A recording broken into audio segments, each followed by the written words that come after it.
and welcome to Book of the Mouse Club, episode 70, Friday, February 25th, 2022. Morning, monsieur. Where are you off to? The bookshop. I just finished the most wonderful story about a beanstalk and an ogre and... That's nice. Marie! The baguettes! Hurry up! I'm sorry, but how can one possibly pay attention to a book with no pictures in it? My dear child, there are a great many good books in this world without pictures. I almost bounced clear out of the book. Some bouncing, huh? Come home or make myself known. J. Thaddeus Turtle, Esquire. Have you never met him? You will find his story in this delightful little book, The Wind and the Willows. I've come to return the book I borrowed. Finished already? Oh, I couldn't put it down. Have you got anything new?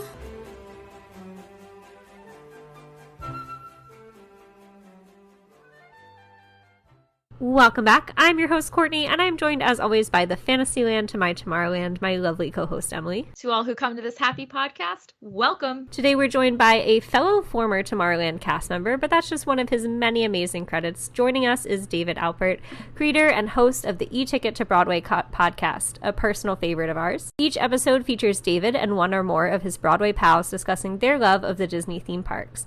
In addition to hosting the podcast, David is an award-winning director whose work has been featured on Broadway and regionally from coast to coast.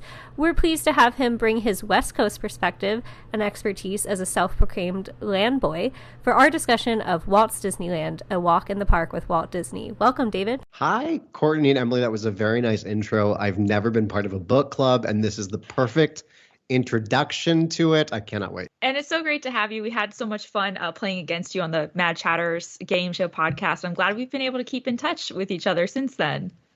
It's nice to meet fellow Disney creators that are so in love with the magic, and that's it. It's nice to connect with everyone. So it's been really cool to connect with both of you. And yeah, let's talk more Disney. So speaking of games, you play so many games with guests on your show, and if you have not listened, listeners, to E-Ticket to Broadway, I highly, highly recommend it. I play along in my car, so when you're doing like Tweedledee, Tweedledum, I'm like shouting out answers. It's pretty funny. At least I think it's funny. I wish other people heard me sometimes. And we had fun. Courtney and I got to play Tweedledee and Tweedledum with you when you had us on your show, and that was fun to see how we match up because we often fall on the same lines, but we had a couple of differences. But we want to know if we can borrow your game, Fast Pass Answers, because how often do you get to play your game? I'm more than happy to share with you. I don't play it often, but I definitely, especially in Tweedledee or Tweedledum, I will lovingly judge their answers sometimes. So I'll be like, why would you say that? But I never really get to play it myself. So this will be exciting. Awesome. So we're hoping with Fast Pass Answers, our listeners will get to know you a little bit better. I geared most of these to be theme parks. Great. There might be a couple non-theme parks, but mostly all theme parks, because that's what we're here for today. So as on the show, after I read the question, I will start a 30-second timer and see how far we get. Are you ready, David? I'm so ready. What is your favorite snack in the parks? Mickey Mouse ice cream sandwich. Favorite Disney song? Hi-ho. What is something in your park bag? Sunscreen. Favorite attraction? Sleeping Beauty Castle walkthrough and/or Space Mountain. Your favorite character? Dopey. Best quick service food location?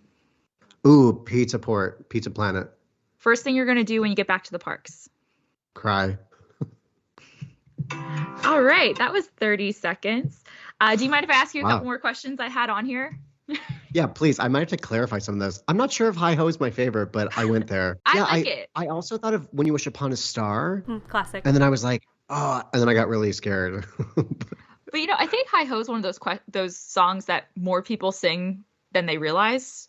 Like when they're about to go to work, when they whistle while they work. About to do it. They whistle while they work. Exactly. Yeah. That was great, David. You did really well. You got through 9 of my questions. Wow. So you did well. So a couple that I had on here that I think would still be fun to ask you. the most underrated park attraction. That is a great question. Because I always wonder, like, what exactly is underrated? I mean, to me, truly, it's just, I mean, kind of Sleeping Beauty Castle walkthrough. It's people will skip it, I think, because they don't know about it. But to be able to walk through the castle, which is unique to Disneyland, is just so special. And even while you're walking between the actual like dioramas, you get to just be in the castle. And I think that's really cool. And not everyone finds it cool, but I love it. It's awesome. And then I had international park that you want to visit. Shanghai. Need to go. Have you been to any international parks? I've been to Paris many times because that's where my mom is from. And I've been to Tokyo once. But Shanghai, specifically for Pirates and Peter Pan, you know, and Tron now, it just looks so cool. But then I would have to do Hong Kong as well just to, you know, complete the bingo You're card. flying all the way out there. Like, if you're going to be in China, I know they're not super close, but, like, at that point, you might as well make it part of the trip. Still closer than flying from the United States twice. Yes. That is correct. I want to do Mystic Manor in Hong Kong, too. Like, that would be worth Mystic it. Manor looks awesome. Yeah, for sure. And the last one I had on my list was, what is your favorite nighttime spectacular? Oh, definitely Fantasmic, but 1.0. Okay. Strong. I think this will come up a lot today, but definitely a strong affinity towards the original. I love the original. Just, it was perfect. I'm very sad that there were changes made. But even with that, there's still something thrilling about cheering for Mickey Mouse as good defeats evil with thousands of people that can't be beat. I wanted to clarify another new treat that I love potentially more than the ice cream sandwich are the Jack Jack Cookie Num Nums right by the Incredicoaster. They are so good. We actually have them in Walt Disney World now, too, and I was so happy to see that. My question, though, was, I know you eventually made your way to the East Coast, to Walt Disney World. What did you think of Fantasmic here? And I'm very curious about how you feel about the seating arrangement, with it being like an actual amphitheater. Strong thoughts. I would love to hear them. Here's the thing that I love about Disneyland's Fantasmic. It is magic because the entire day you're walking through there. You get to even go on Tom Sawyer Island and Pirate's Lair, and you get to stand there and you're like, this is cool. And then later on, you're like, wait a second, I was just there and now there's a dragon, and the show finishes and it's gone. With Fantasmic 2.0, there are now lighting instruments that they've placed on the island plus a screen, which I disagree with.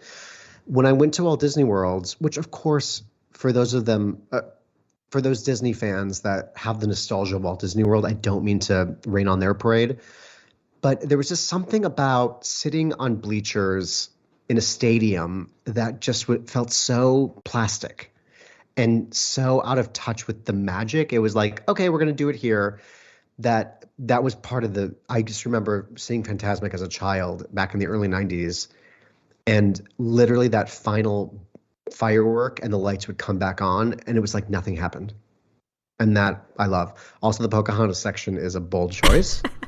We'll see what I'm not sure if we will ever recover from. Well, I think they kind of indicated there might be some changes once Fantasmic returns to Walt Disney World, so I'll be curious to see. I grew up visiting the Walt Disney World parks from a very young age, so I didn't get to see Fantasmic at Disneyland probably until 2005 when I visited for the 50th. I do agree that being on Tom Sawyer Island, like, I've stood where the little stages and done the Mickey Fantasmic hands, because how can you not? But I feel, as someone who's 5'2", the stadium seating helps me out, because unless you're there early or you got your Blue Bayou dining package, you can struggle.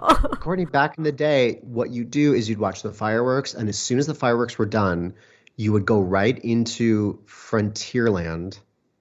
And as soon as the rope would drop, with the first Fantasmic show being finished, you just walk directly to the front row and have a seat. That's how you do it. When there's two shows. You would go to the second show.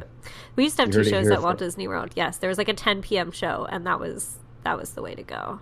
If I had to time travel, good Bird Bomb guidebook type tips there. But let us journey into our book that we're discussing today. Emily, could you give us a little background on it? Sure. So we are reading Marcy Carriker Smothers' Walt Disneyland, A Walk in the Park with Walt Disney, which was published by Disney Editions November 16th, 2021. This is her second book published for Disney. Marcy has a background in radio talk shows, particularly around food. In 2017, Marcy had a weekend radio show with someone you may have heard of, Guy Fieri, called The Food Guy and Marcy Show, which ran for 2 years. And then it was suggested to her that she turn their segment Snacks into a book. And that idea became her first published work, Snacks, An Adventure in Food, Aisle by Aisle, which was published by HarperCollins in 2013. She is a California native, so Marcy is familiar with Disneyland and wondered if Walt cared as much about the quality and immersion of the food as he did about attractions. That research led her to her first book for Disney Editions, Eat Like Walt, The Wonderful World of Disney Food, in 2017. While she has 2 books under her belt for Disney Editions, these are not her only connections to Disney. Her Meet Marcy page on her website shared that her great aunt is Peggy Lee, a famous jazz singer who wrote music and performed as Peg in Lady and the Tramp. Peg married Marcy's great uncle David Barber, a guitar player from Benny Goodman's band in the 1940s, which, reading this is such an incredible tie to our previous episode, Cool Cats and a Hot Mouse, talking about jazz and Disney. So Matthew Hodge is right. Disney and jazz are intertwined in multiple ways. Some other fun facts about Marcy include that she went to UCLA Film School and interned with the director Charles Dubin on the final season of MASH, spent time as a flight attendant, and her favorite Disney films include Snow White and the Seven Dwarfs, The Jungle Book, and of course, Lady and the Tramp. Thank you so much for sharing that, Emily. What a great overview and so many fun facts, like a little IMDb trivia page there. Why don't we jump in? Yeah, I'd love to know what everyone's overall impression of the book was. David, as our guest, you may go first. Well, that's very kind. I loved it because this feels so like love it or hate it. Her love of the park is so clear. And what set this apart for me was that it was all either quotes from Walt or a first person account, that everyone in the book had to have known Walt. And I think that was very special, that there was no kind of mystery. There was no sugarcoating. It was, this is the truth. These are the people that knew Walt Disney, including Walt himself. And throughout all of it, and I know we've got a lot of more specific things we want to share, but I kept being taken by this idea that Walt Disney viewed Disneyland the way that we view Disneyland today. And he really always approached it as a guest, by waiting in line sometimes, to eating the food there, to enjoying the attractions. And I've always seen Walt Disney as this incredible visionary, but this book really made him even more human to me, which made it even more special. So I was just so taken by that. And it was such an accessible read as well, because there were so many great photos and quotes, and it was just kind of laid out really well that I just had a blast. And I was emotional reading parts of it, especially in the beginning. And, because I'm a theater director and Walt Disney was a theater director of his own kind, I related to him a lot. And it just made me really wish I could have spent time with him. So those are my overall thoughts. I would love to hear what you both thought. Yeah, David, I really enjoyed it too. I particularly liked the organization of the book and the way it was laid out. I don't know about how you start your day in the parks, but my family always started left in Adventureland. So the way that it went clockwise, I was like, yes, team, let's start in Adventureland. See, I do go Tomorrowland. Okay. But from the 50th anniversary fireworks, they actually went left as well. Oh, nice. So I can see both sides. I support. But this book did kind of feel like that as well in the way it was laid out, as though you were on the train getting to go around the park. Yeah, I feel like they could have gone chronological order of like different dates within the park. There were a lot of different ways that you could lay out this book, but having it, and that's like, I didn't even think about that's the direction that the train goes there. So great insight as well. It does. And wasn't it fun going through as well? Because you're like, oh, they didn't mention this specific attraction. You're like, because that came after. It was really cool to even see, and we'll talk about it later, I'm sure, some of the attractions that came out much later, yet Walt still had a firm hold on them. I mean, specifically Space Mountain, that came out in 1977 in Disneyland, but it was Walt's idea. And you're like, oh, right. You don't associate Space Mountain perhaps with Walt Disney, but he's the one that wanted a space adventure in the dark. Emily, what about you? So I also picked up on the train, even though I've never been to Disneyland. I liked that clockwise motion. I liked the layout. I loved how colorful this book is. And I like what you said, David, that like it's full of history. And I wrote this in my Goodreads review. It never felt like you were reading a textbook, though, or like a Disney history book. It felt a lot like a guidebook in a way. And the other thing I wrote about it in my Goodreads review was I really appreciated finally having a book that only focuses on Disneyland while Walt was there. And I know there's lots of Disneyland books out there, so I'm probably making a really large gesture here towards this one because I haven't read them all yet. But I feel like when we talk about attractions, we'll be like, oh, that was there in the 1950s. And then we focus on what's there today. And we don't have just one volume of this is what it looked like from 1955 to 1966, only within Walt's time. So we really liked the isolation of just looking at Disneyland in that time capsule and not pulling us out of it to see what's there today. I thought that really kept the storytelling. It kept me focused and in the Walt era. So I really enjoyed that in this reading of Disneyland. I agree with that. I'm always shocked when I read about the history because it's like 1955 was not that long ago. And we look at this as this like ancient fairy tale of the opening day of Disneyland. But you're like, that wasn't that. I mean, my father and his brothers, shout out to Uncle Glenn, who recommended this book. They were there when Disneyland opened in that summer. And there's photos. And I think like, it's very possible that my dad was in the park with Walt Disney one day. I mean, very possible. And it just suddenly, this book humanizes the whole experience in such a beautiful way. So we've all done quite a bit of reading. Courtney and I have been doing this podcast for 4 years. We've read a lot. David, you know Disneyland. So was there anything that really stood out to us? Something that was new, a photo, a quote, a story you've never heard? Because when you dive into the Disney fandom like we do, you do know things. So some stories do get repeated, but did we find anything new that was like, wow, that's exciting? Yeah, I mean, so much. What really stood out to me was how much of a go-getter Walt was. I think you hear kind of the broad strokes about no one thought it would be successful. He built it in a year. But in how he interacted with the Imagineers and everyone, he was just so much a go-getter. And there were parts of him that, by no means am I the genius that Walt Disney is. I don't think I ever can be. But there were moments where I was like, yes, Walt, I support you as a creative mind. And he was just so focused on bringing happiness that a lot of that brought. I have some specific examples. One of my favorite photos in the book, and I don't know if there's a page number to it. We're all looking at our books right now, which I love. It's like we're all together. But it's a photo. It's an aerial view of Mainstreet by the flagpole. So it's after page 20, it's on page 3031 in the book. It's a 2-page spread of this beautiful overview photo of Town Square. And you can see the Emporium, and you can see the fire department, and you can see City Hall and people walking about. And that's what it looks like today. But in this photo, if you just peek out and you can see the parking lot, it's such a shock because you're like, those cars are vintage cars. And you just realize that Disneyland is this magical place that feels unchanged in the middle or in the inside. But you're like, that's not even the Esplanade or DCA. That is a parking lot. And it's really cool to see that photo where at a first glance it could be taken today. But it's just the photos that they found for this book are just incredible. I'm always so fascinated by the parking lot because I didn't visit till 2005. So Disney's California Adventure was already there. And I'm like, oh, that's where the park and the Esplanade are.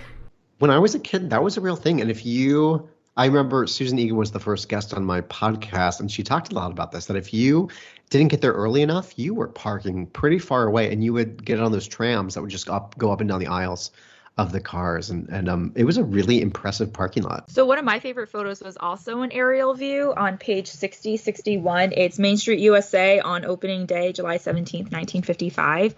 And I really loved the aerial view. So you're looking down Main Street toward the train station.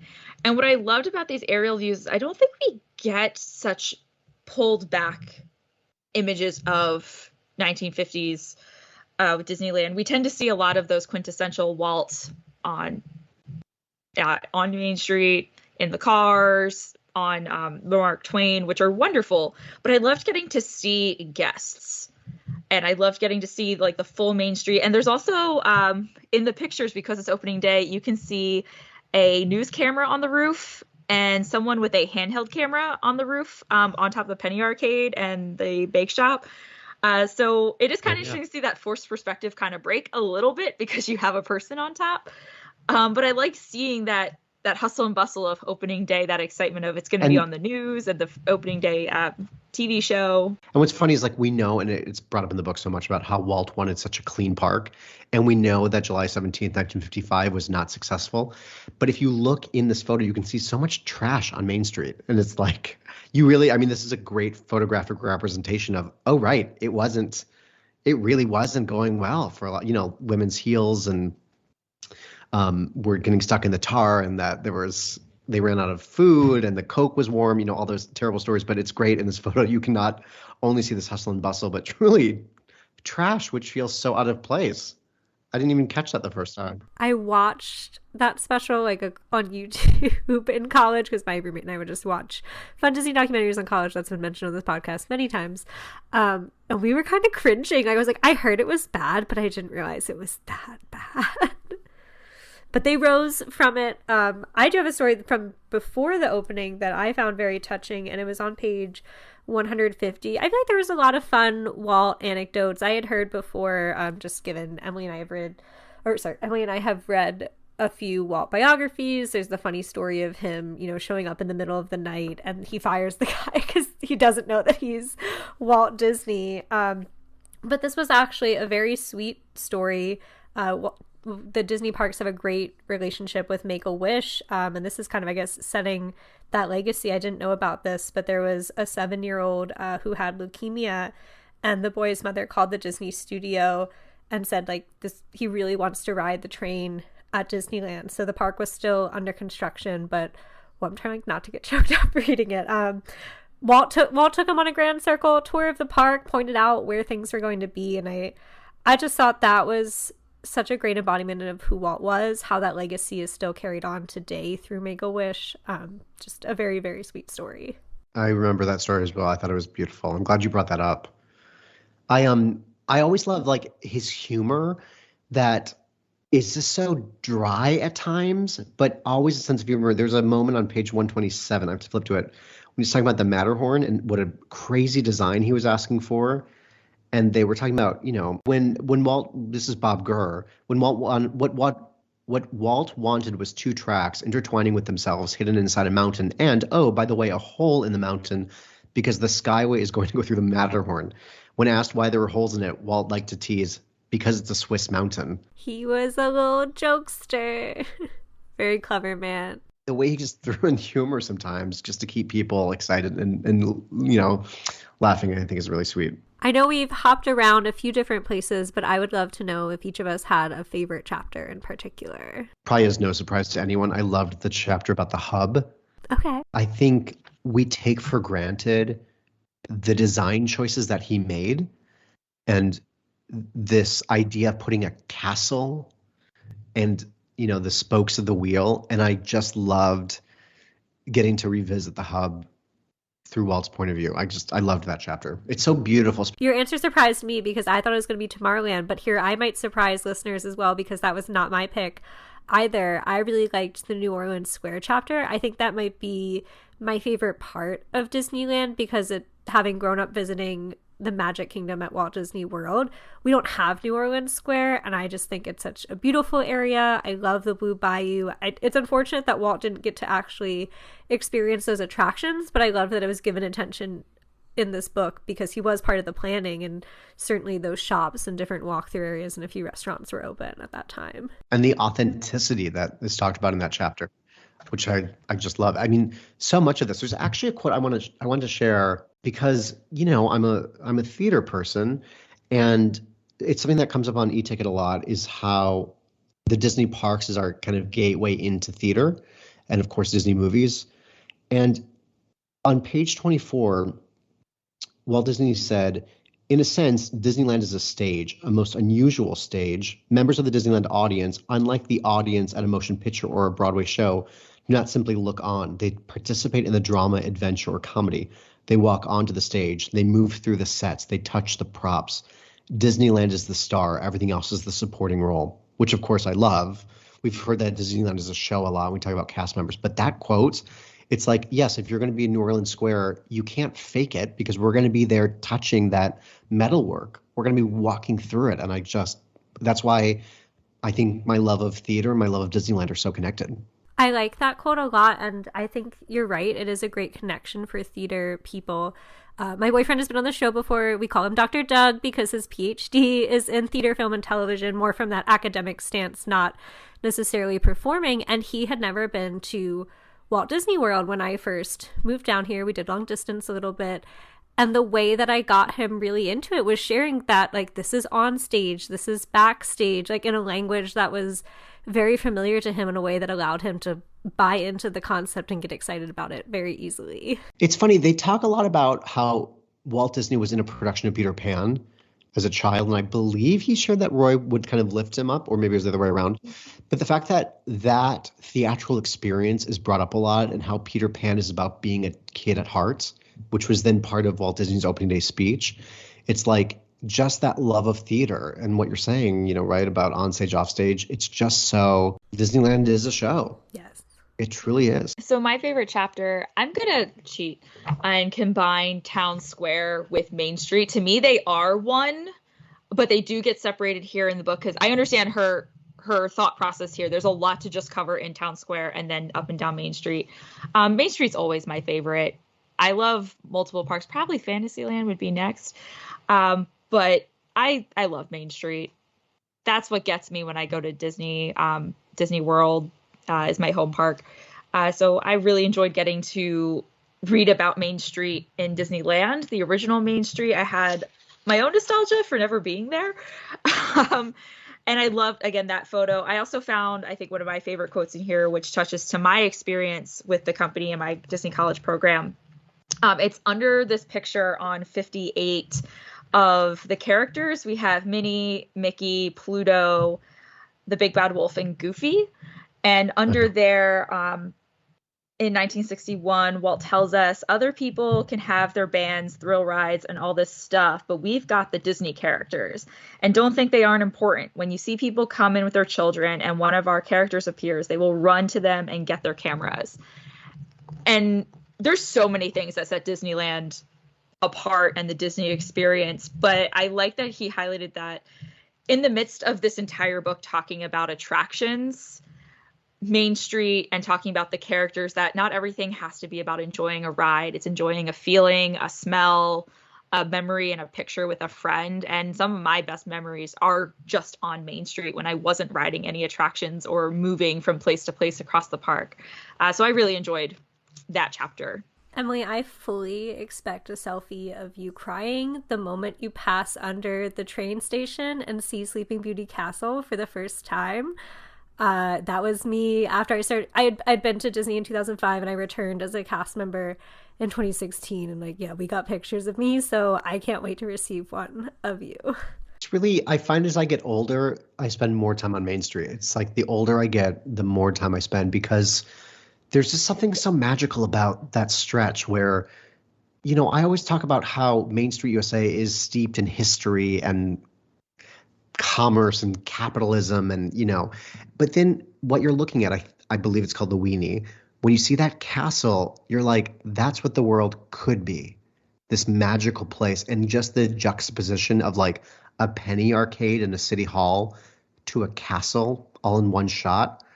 Technically, you can't see the castle from the city hall, but you know what I'm saying? It's all there. And you think also that's where most family photos are taken, are on Main Street looking at the castle. And it's just this magical throughway that I just think it's brilliant. I know in the book there's that funny page of everyone that was, you know, doubting it and saying one entrance for the park, that's going to be a bottleneck. It's like, he knew what he was doing. I don't know if Emily and I shared this on your show, if we ever got into this, but Emily and I are huge fans of the Sing-Along Disneyland Fun VHS tape. Yes, I think we did, but like that walking right down the middle of Main Street USA, like the first like 10 minutes of that thing are all on Main Street. I had a feeling we went down that rabbit hole. I don't know if I told this story before. I might have maybe on a previous season, but when I was preparing for my entertainment audition for my DCP, I at one point knew that dance going down Main Street because that's what I was practicing. Start a new TikTok everything trend. I was finding online and blogs and like how to prepare for this audition was like, and I have a dance background, so I was feeling pretty confident, but they were like, these are the kinds of things they're gonna have you do. It's like you're in a parade going down Main Street. And I was like, I know exactly which instructional video I want to go to. Disneyland Fun, 1995. Yes. Please practice it and take a video and post it. Like Alice holding her dress and like kicking her feet. Yeah, I did that. We got to get into reels or whatever. We gotta stay hip. So that'll be our first one. But yeah. So speaking of Disneyland, this is your moment. As a land boy, you have the most familiarity with Walt's park. So you kind of touched on this, but what stood out to you the most? Like, as someone who goes very regularly, who has been several times, like, what is something that to other land listeners that they can take away from this book? I mean, so much. I would just say the care about every detail and more bigger pictures of the layout. I think, in reading through the book, definitely what, as being a land boy, which is my legacy, is that, Disneyland is pretty small and unique, right? I say it's theater to Walt Disney World's film. And in this book, like, because you're like in the Fantasyland section, your mind's already putting you there and you know where to go. So the way it's laid out that we talked about earlier that I liked, but I think the so specific, all the very specific stories of Walt. I mean, there's one that I want to share. It's on page 123 about the details, because I think that's what's so exciting about Disneyland. He's talking about the Storybook Land canal boats, which is unique to Disneyland. And they were, someone was saying that they were redoing the Storybook Land attraction, trying to cut the budget. And one of the art directors said, Walt, we can just use regular glass rather than stained glass. Walt said something profound. Look, the thing that's going to make Disneyland unique and different is the detail. If we lose the detail, we lose it all. And I think as a Disneyland fanatic, being able to go back to the park to find even more specific details is such a gift. And it's just so cool. And I think, like, in the worlds of Instagram influencers and TikTok, that's all just kind of basic. This book really gets to Walt's point of view. So you can actually look at things and remember the man that created it. I just loved it. Well, we're so glad that you did. This, I guess, this is going to be our little David spotlight section where these questions are all for you. There's the idea that Disneyland will never be complete, as Walt said himself, and so much has evolved since the days of Walt's Disneyland. But what has remained the same to you, and what do you still see in the park now that was there in 1955? But I also just want to call out, I know we've kind of alluded to it, but I don't think I put in the intro, you were working there during the 50th celebration, so feel free to lean into that or anything from your visits. What has remained true for me as someone that my first trip to Disneyland was in August of 1985 when I was 5 months old to my last trip, which was January of 2022. The magic of Disneyland is never gone. The care in which the cast members and the Imagineers take in terms of their guest experience has never changed. It's something that I remember cast members being friendly when I was a kid. I remember them being friendly today. And even when I worked there, there was something that you felt an ownership of magic that when I've been to the international parks or even Walt Disney World, it's wonderful, it's great, but there's something about honoring Walt's legacy because he was there. He was the one that was speaking to those cast members. He walked these parts. He had favorite, parts of the Golden Horseshoe. He had his wedding anniversary there. There were parts of it. You always feel at Disneyland that there's a care in it. It starts from seeing, the lamp in his apartment above the firehouse to, above Pirates where a potential apartment was going to be. That I just think that's always going to be part of Disneyland, no matter what e-ticket rides come and go, no matter what IP is bought. Walt's hand on the park is just beautiful and forever. And that's something that's truly unique to Disneyland. I think that's a great way to frame it. I mean, certainly he was involved initially in Walt Disney World. Like there are photos of him walking what became those grounds. He visited Central Florida, but it took several years after his passing for that to open. So that's really what made me tear up as a cast member. You know, you learn about a lot about Walt's legacy, about his beliefs, about how you carry on that legacy walking into Mainstreet. That's why I cried, was like, he was here. And the lamp, have you ever gotten to go up to the apartment? Not yet. I will one day, I promise. I did get to do the Walk in Walt's Footsteps tour. I hope that comes back. I believe we did that when we visited in it was 2017. We went for one of the last Disneyland half marathons, and it was so magical just to be there. So it was great to see the pictures in here and then compare the picture that I have in the apartment. And then honestly, the furniture and everything still looks exactly the same. It does. You know, and in talking about that, and I think that's why I'm so loyal to Disneyland. And there are actually two quotes that as I shared about Walt's legacy. To me, Disneyland it's why the three of us are connected. People say like, oh, isn't it just an amusement park? It's like, you don't understand. And I'll share more about that later. But there were two quotes from the book that I wanted to share. And one is just when they're talking about the Carousel of Progress and, of course, the Sherman Brothers.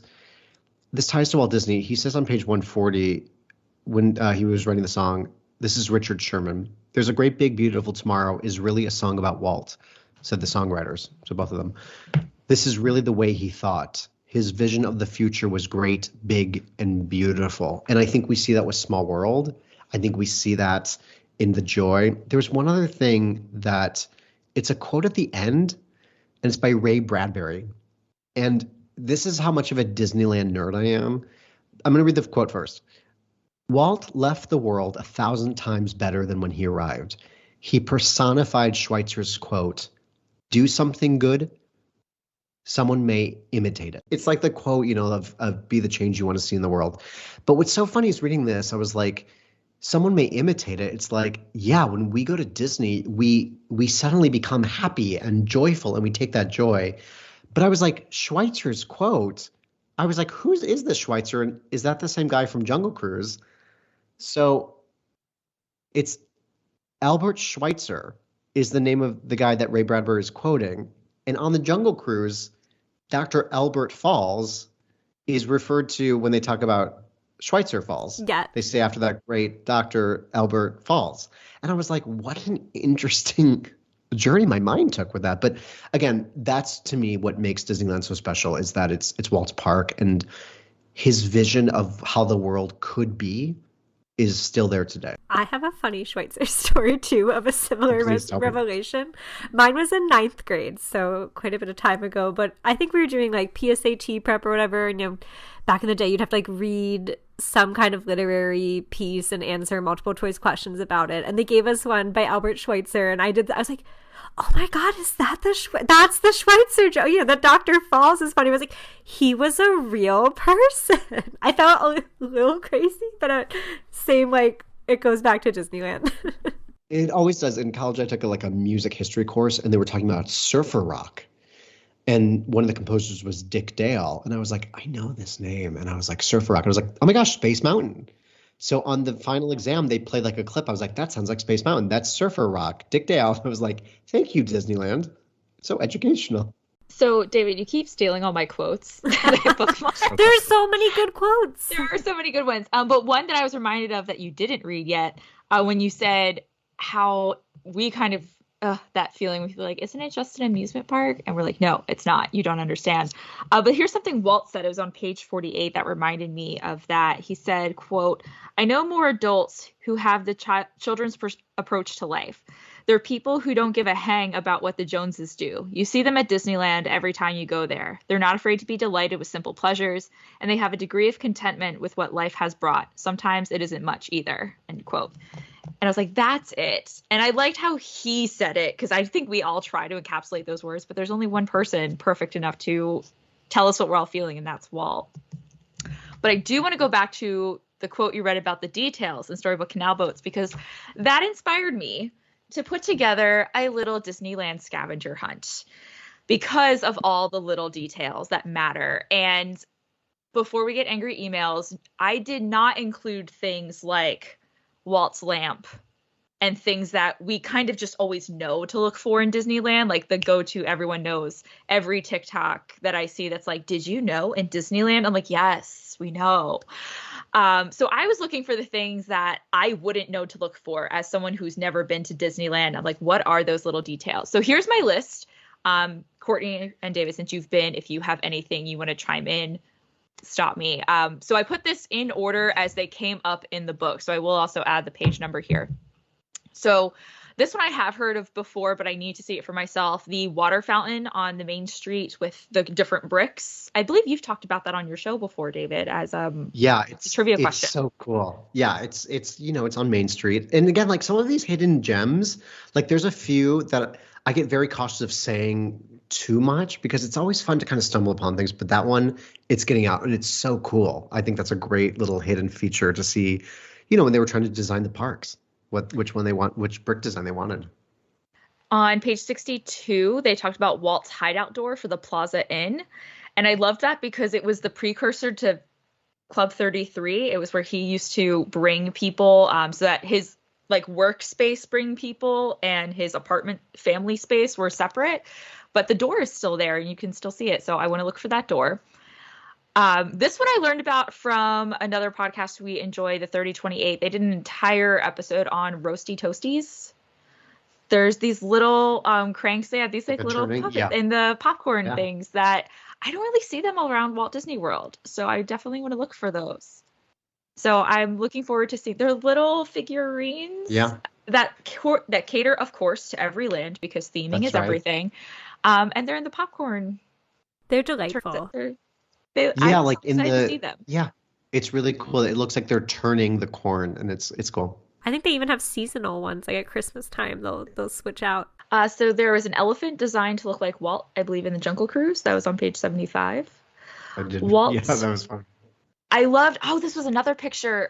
Walt's box at the Golden Horseshoe. He had his own box, which they said he didn't sit in very often. He liked to get in with the crowd and with the guests. Climbing down the banisters. Right? There's a picture of him, though, in the book of him, hanging out of the box, talking to people. And I love that he has a box because I'm sure the number of people who go to Golden Horseshoe, they don't look up there. And I'm like, that's going to be Walt's box. So I want to see that. Makes me think of Phantom of the Opera if we're going to tie it back to Broadway. Yeah, exactly. Make sure that one's reserved. Is there a chandelier near it? Do we need to watch? There probably is. I'm going to stage a site-specific production of Phantom of the Opera in the Golden Horseshoe at Disneyland. Yes. Please. Can I make a request that it stars the Muppets? Yes, Why not? We'll have a mix of... Sorry, I'm all about bringing Muppets into any space. I also had the orchestration machine in Frontierland. It's in the Frontierland Mercantile Shop. That was on page 99. So that's one of those. It's behind a counter, I think, or it's part of the scenery if you're not really paying attention to it. But that's been there since 1955. The petrified tree stump. I've seen that in books before, but I don't feel like that's something most fans would recognize, that Walt got that as a gift for Lillian, which I can't imagine what she thought. Happy anniversary, here's a tree. And it's so prominently displayed as well. I mean, that, and I think there's a photo with her that I'm sure, if someone gave me something that was that old, I'd be so grateful. I think he paid a lot of money for that, but it's just I remember as a kid being like, why is this here? It's so right. But you're like, all right, it's cool. It fits with Frontierland, but it's also why? Bold design choice. But when you know the history of it, that it came from Walt to give to as a gift to his wife that they displayed in the park, the history behind it is just fantastic. I feel the same way when I'm on the railroad and you go to Primeval World. You're like, oh, that's a bold choice. So next on my list was the W and R in the balcony wrought iron for Walt and Roy's apartment above the Pirates attraction. That was on page 108. So some of those details, Courtney, you were talking about in New Orleans Square. Always, of course, look for the Club 33 entrance on Royal Street and New Orleans Street at page 110. So they have the original entrance and they have the new entrance. So I want to find both. The espresso machine, that one I have heard about before and seen pictures, but I think that's just such a great story of he would leave his apartment and go specifically to use that espresso machine. And they're like, we can get you one. He's like, no, I like that one in that place. So I love that story, that he would leave his apartment just to go get coffee. The Casey Jr. ticket booth, they mentioned a lot of ticket booths that are still there. That is so, it is. And like, because I, have a podcast that's in honor of the ticket books with e-ticket, I learned in this book that the summer Marine Ride was kind of the impetus behind an e-ticket. I didn't know that. They talk about in 144 that this was one of the first e-ticket attractions, talking about the submarine voyage. But the old ticket books, I mean, not just, I think you have more listed, but it's so cool when my dad can be like, oh yeah, that was the ticket booth. It's like, oh right, and it's still there, and it's just that beautiful history. Yeah, so a couple that they mentioned, the Casey Jr. ticket booth was on page 118.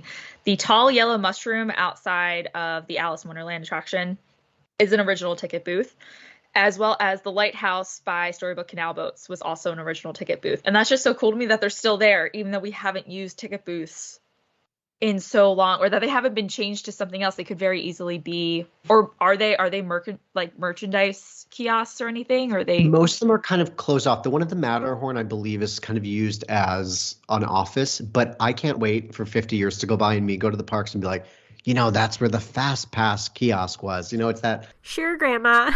Yeah, I mean, but I can be like, when I worked on the Autopia, they would go over there when it was called Innoventions. I mean, it's that history of Disneyland that these little, booths, some of them are just so small that you're like, wow, one cast member had to stand in that lighthouse for quite some time during a hot day, but they're still there. Two more things to look for. The Mary Blair doll on the Eiffel Tower and It's a Small World. I love It's a Small World. I know I'm probably in the minority out there. I'm so excited one day to see Disneyland's because of the characters they have integrated. And that's the only one where Mary Blair is featured.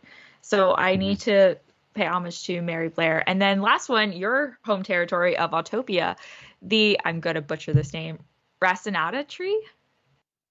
I don't think any of us are horticulture specialists, so we support you through this journey. Raclinata tree? That sounds better. I got the L in there that time. Can you tell us about this tree that is near your home attraction? Well, I looked into it that they planted it after Walt passed away, and I don't actually know where it is. Is that the same tree that we're talking about?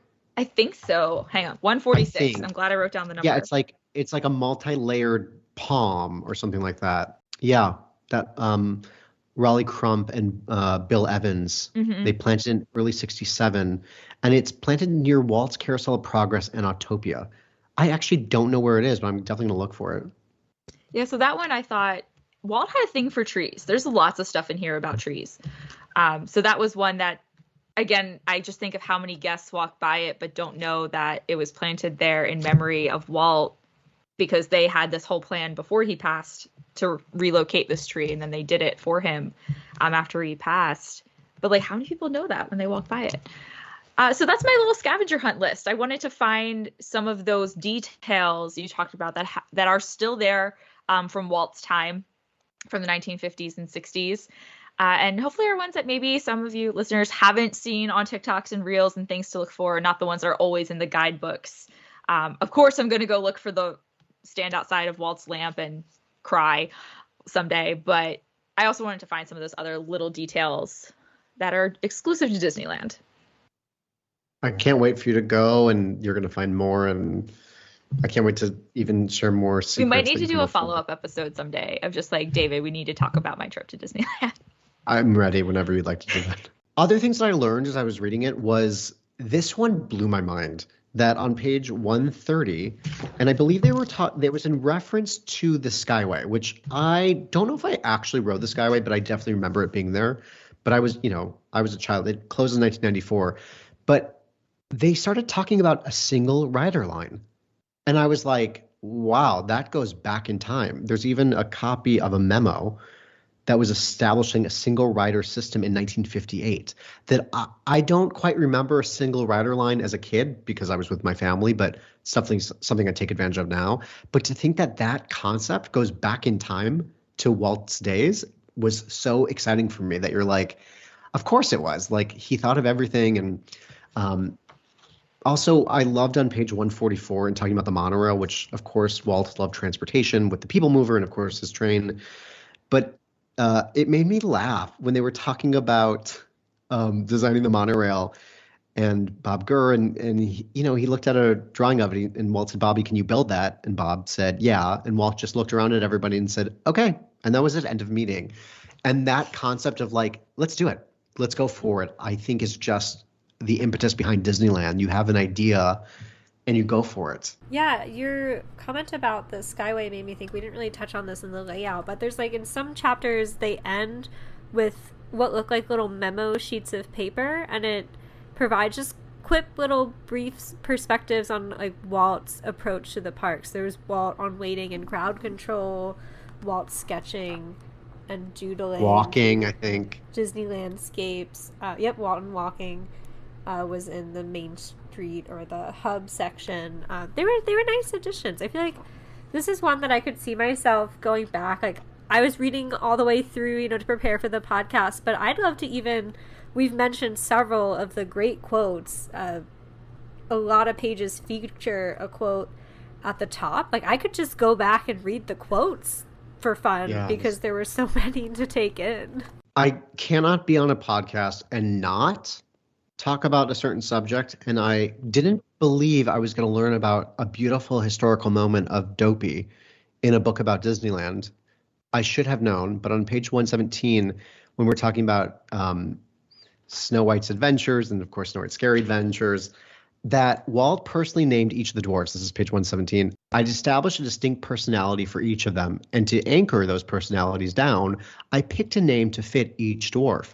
For instance, I called one dwarf Dopey because he was, well, just dopey, which I love. But then he continues to say, Dopey never spoke simply because Walt never found the perfect voice for his youngest dwarf.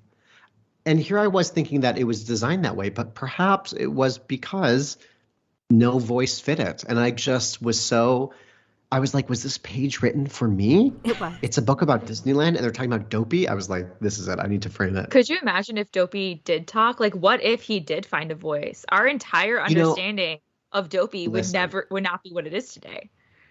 Emily, Snow White Live, Radio City Music Hall, I believe in the 80s, there was a beautiful production. And at the very end, Dopey did manage to say something. And he said, goodbye, Snow White. So in that version of Snow White, Dopey does talk. And of course, I had dramaturgical complaints as a 5-year-old watching that. Not consistent with canon. He doesn't talk. But like Dopey does, like when he swallows the soap, he does hiccup. So you hear a little bit of voice. But yeah, it's just when Happy says, you don't talk none. I just love it. It's okay. Dopey is also my mom's favorite character. I always thought it's funny. My mom's two favorite characters are Dopey and Dumbo. And I find this hysterical because she's a speech pathologist and both of them don't talk. So I always found that really funny that those are her two favorite characters, are the two who don't speak. And they're beautiful and big eyes and big ears, and they start with a D. I think there's a lot of similarities. Yeah. I'd like to meet your mother, Emily. But yeah, I think of you every time because I'm like, oh, I've always loved Dopey because my mom loves Dopey. So whenever you talk about Dopey, I also affectionately think of my mom. So I love how Disney brings us all together. It's really wonderful. Does. Well, it would be fun if it could bring us together with Marcy. I would love to know if you could ask the author here a question or two. What would you want to know from her? What I would love, first I'd tell her what a great job she did on this book, but I would love to ask her if she could go on any attraction with Walt, which one she would choose. Because she's researched all these things and seen how he responded to things, but just to have that one-on-one time. And it could even be at a restaurant, but I feel like she's so well versed now in what it was like for him at the park that if she could transport to 1955 or any time thereafter to go on a specific attraction, I think that'd be cool to ask. So from the research point of view, I want to ask all the questions about the research, the fun things that she got to see these pictures, hold them, or there's getting to maybe walk the parks with someone pointing things out to her. So I would love to know her experience of how much she got to really dive into Disneyland, and what that research was like for her, going to the Walt Disney Archives, talking with the Disney Family Museum, where did she find a lot of these interviews? Because there are so many quotes in here. Again, something we loved was that focus on firsthand accounts. And there is a lot out there about Walt. And I did find so many things that were new in here that I hadn't seen before. So I want to know maybe where she found those, because she chose to put them in where maybe other people in their books did not include them. So I'm curious where she found some of these materials and maybe what access she had that maybe other authors in the past have not.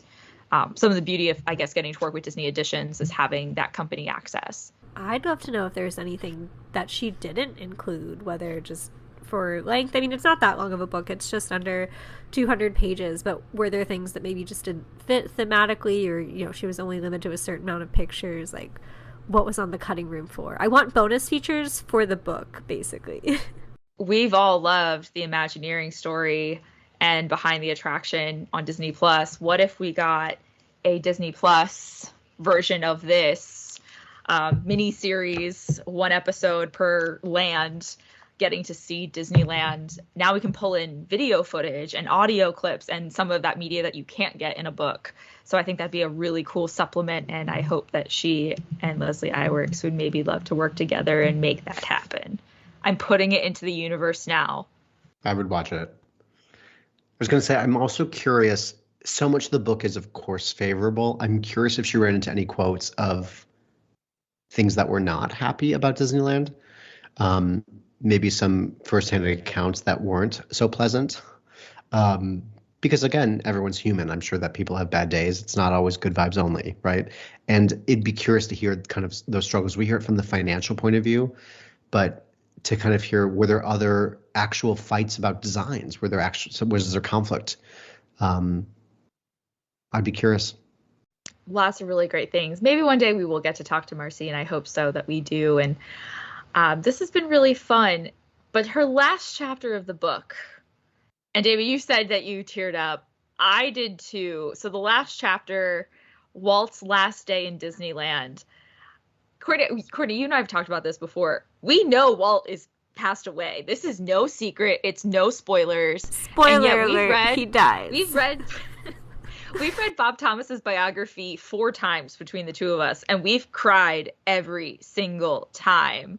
Did anyone else get choked up on that last chapter? Safe space.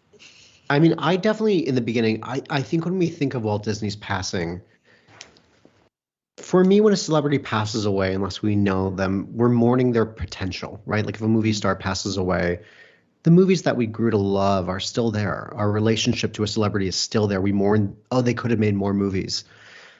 But with Walt Disney, the fact that he stood for good versus evil and good triumphing over evil, and what he stood for, the fact that we're reminded that he's not here to help make the world a better place, hits hard for me. That I don't know if there's another Walt Disney.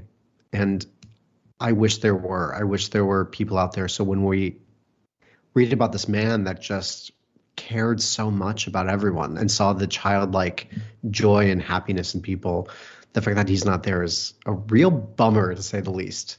And when I think of how Disneyland has evolved over the years, sometimes I wish that there could be another Walt Disney-like person to remind us all of what the original intention was.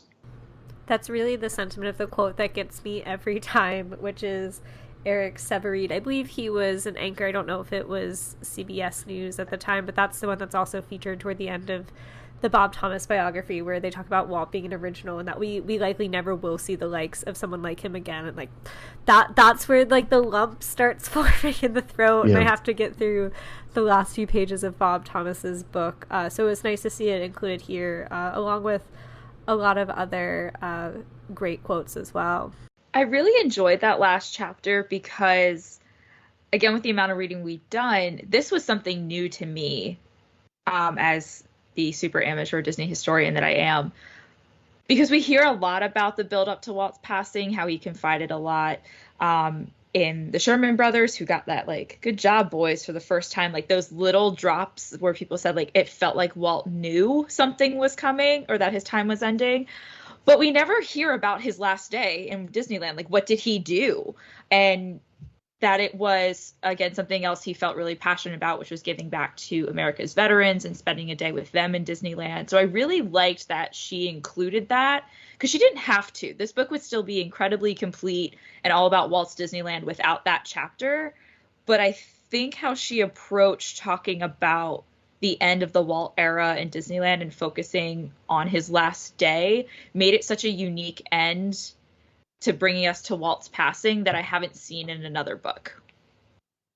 Yeah, and the fact that they had to question whether or not they were going to open the park, the next day, and they said, we have to. The show must go on. And it was really, again, I keep coming back to this, but that last chapter just continues to humanize this person that we say the words Disneyland and Walt Disney World and Disney Studios, but we're like, that's someone's last name.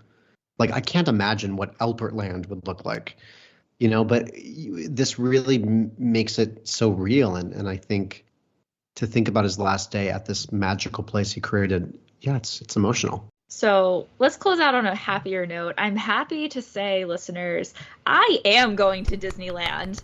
Finally. To celebrate my 30th birthday, Woo! I am going to Disneyland with my family. They have been.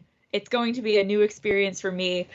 So I feel like, David, with you being here and our resident expert on the West Coast, for someone like me or people who haven't gone to Disneyland, what are some of your most dues first time Disneyland visitor, like, you must do this? Yes.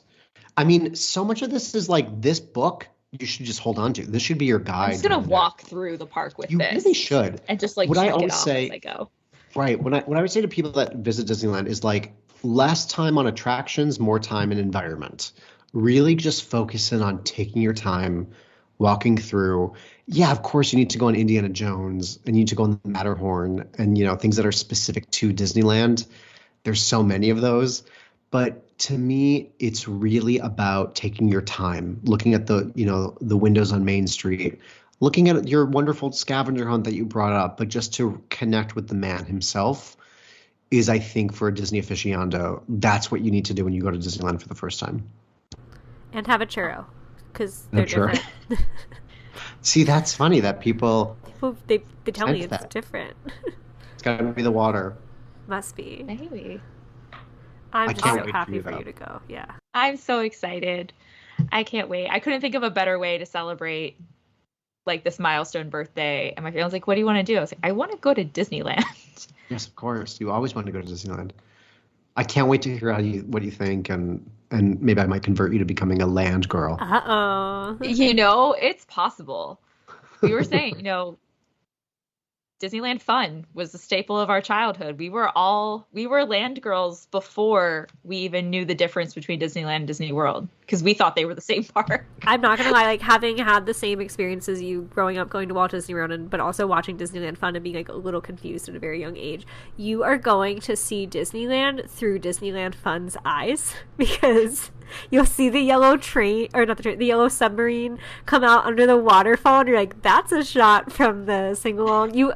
I hope you make time to go over to Tom Sawyer Island. It is a bit different now with the pirate theme, but I absolutely was like humming the great outdoors and picturing some country bears running amok over there. I don't think my family is prepared for the level of exploring Disneyland, and they've been twice. My parents, enjoying retirement, have been to California now 2 times, and of course we're a Disney family. It's in my blood. So they had to go to Disneyland, and they're like, yeah, we got this. We can plan our Disneyland trip. I was like, I don't think you know the level of stuff I have read and prepared for. I'm hoping that I'm going to introduce them to a lot of things that they haven't seen on their 2 trips yet. So it should be a lot of fun.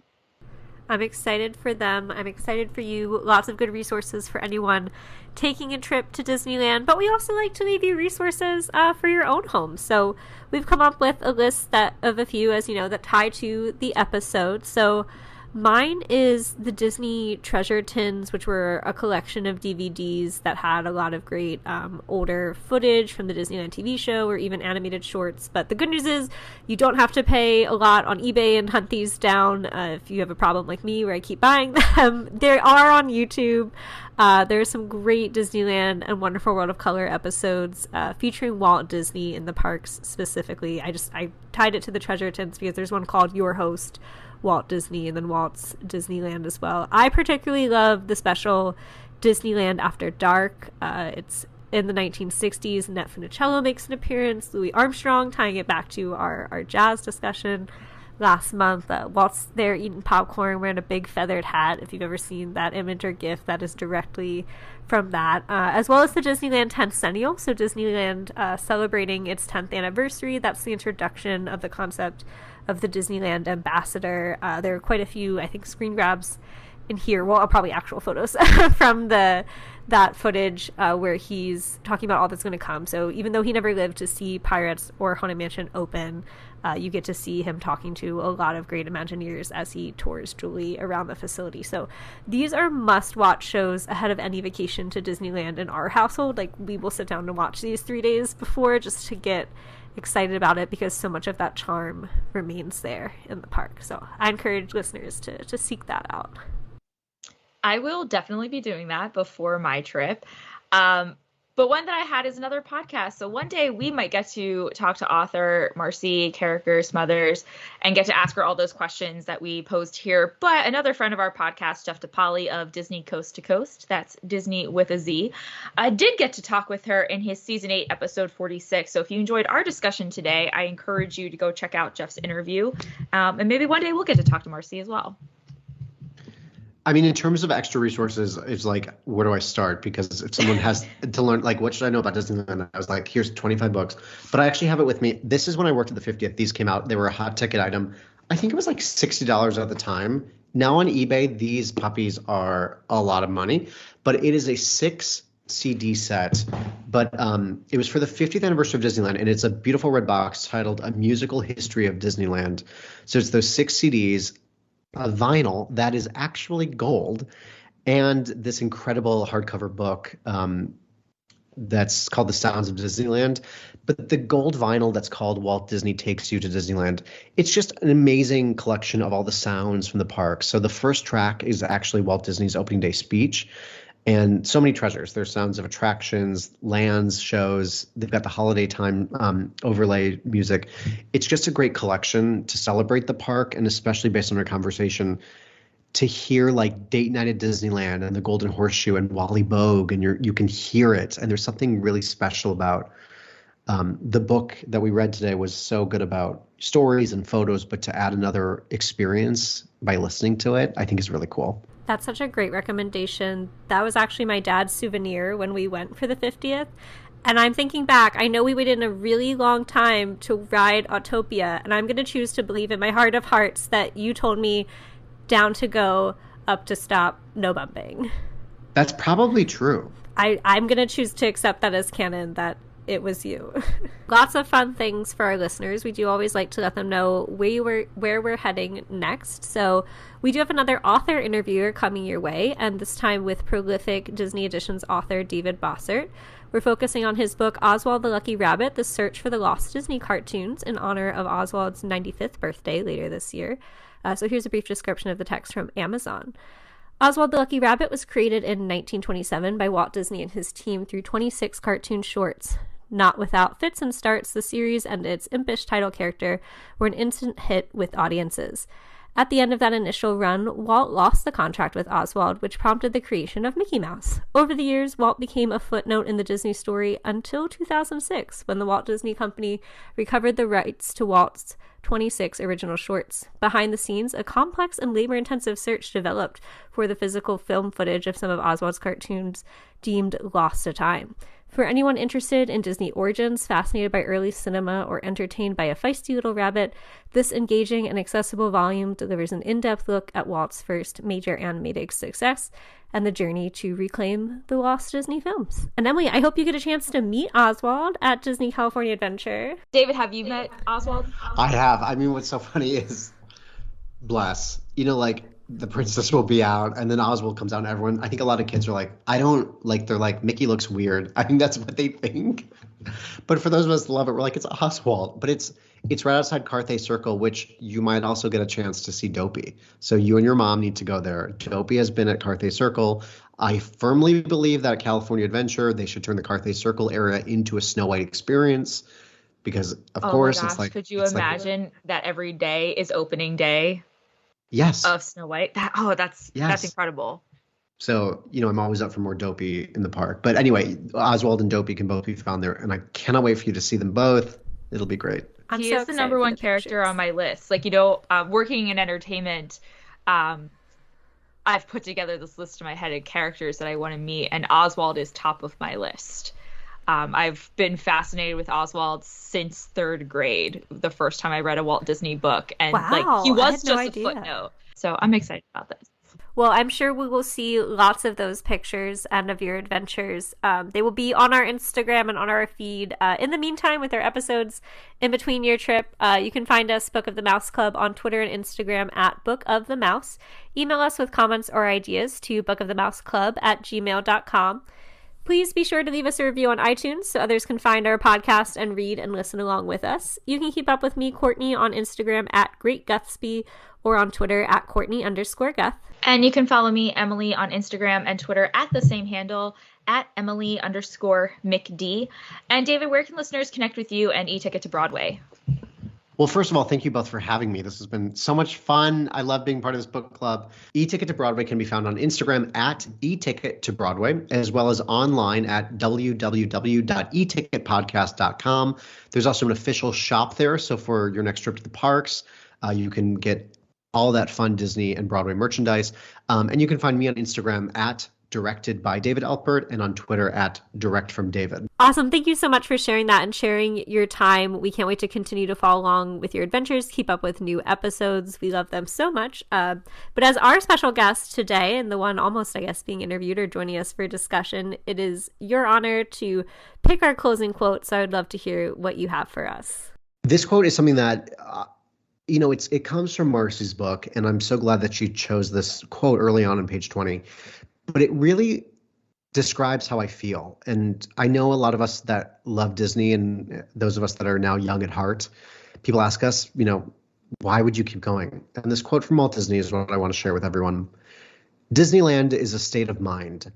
Disneyland is not only a place in Anaheim, it's a place to be entertained, intrigued. It's not merely just a place to go.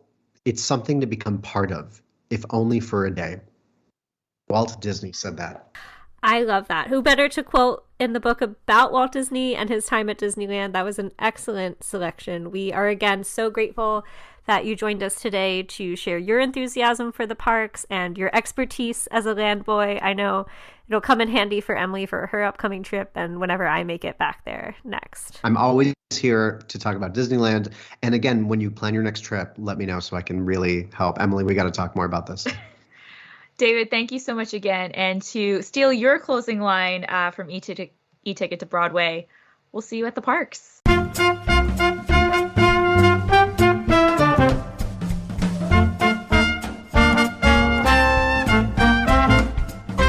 Book of the Mouse Club has no affiliation with the Walt Disney Company. The views and opinions expressed by hosts and participants are theirs and theirs alone. They do not represent the organizations or companies they happen to work for.